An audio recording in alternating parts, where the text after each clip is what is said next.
Welcome to the INRIS Files, presenting thoughts on culture, history, and the human condition from a Generation X point of view.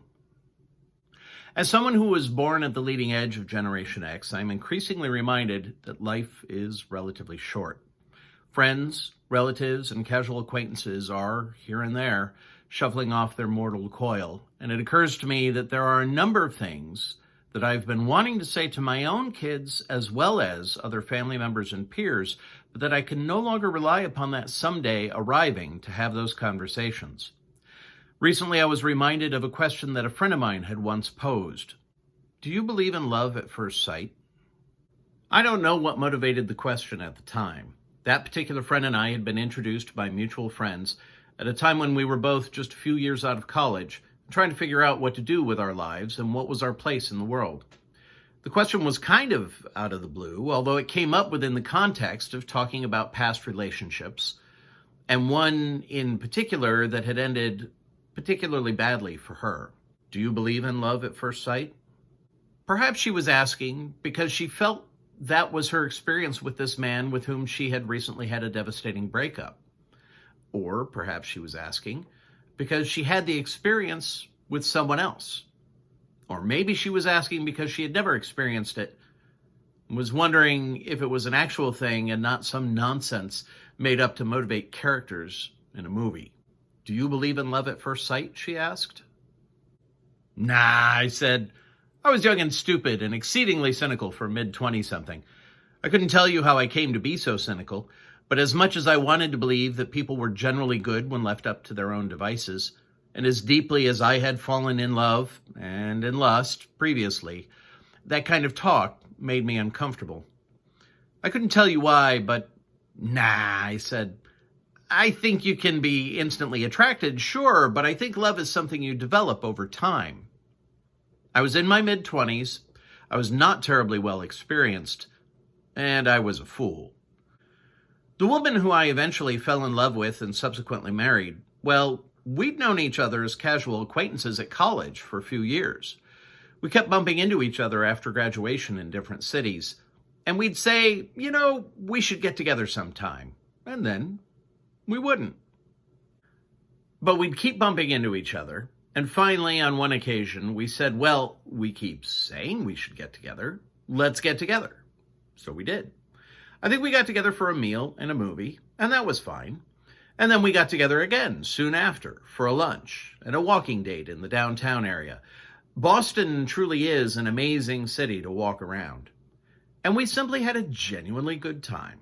A nice long walk on a warm sunny day, exploring a fine city and getting to know each other. The more we got to know each other, the more we came to like each other. And after a couple of years and some dramatic ups and downs, we eventually got married. We moved across the country, started new jobs there, and bought a house. We did what Generation Xers did in their mid-30s. We got married, settled down, and started planting roots. It was not love at first sight, but it was love, and it worked for us for a while. 2 years into our marriage, she became pregnant, and we went to all the classes together. We went to the doctor's appointments together. I went to the daddy classes, and we worked on the birth plan and all that. We did all the things. We bought some infant and baby clothes.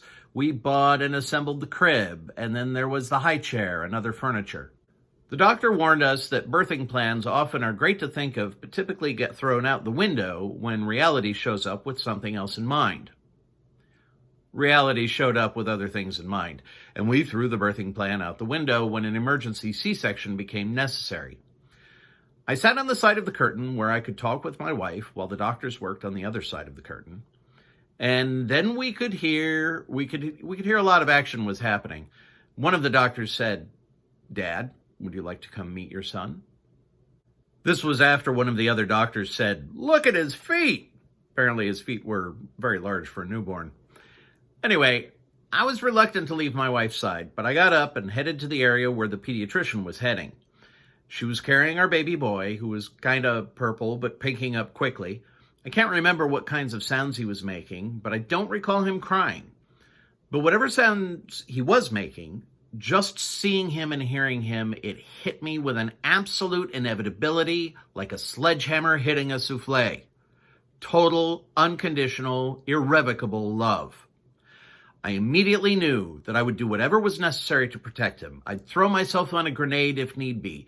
It was an instantaneous transition. I went from being just some guy to, bam, existing in a state of complete, undeniable love.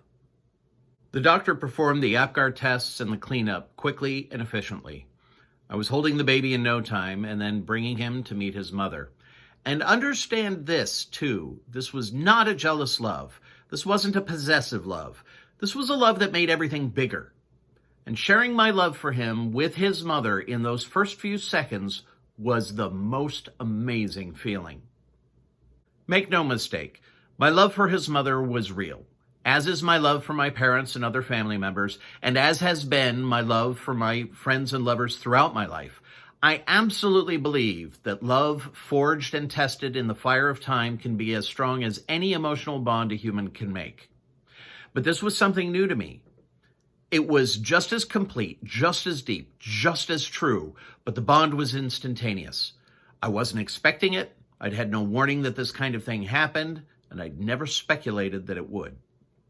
But yeah, in that moment when I first saw my child after he was born, I knew love. I recognize the bond between a parent and a child is not exactly the same thing as what we consider to be romantic love, but as emotional bonds go, they certainly fall into the same class.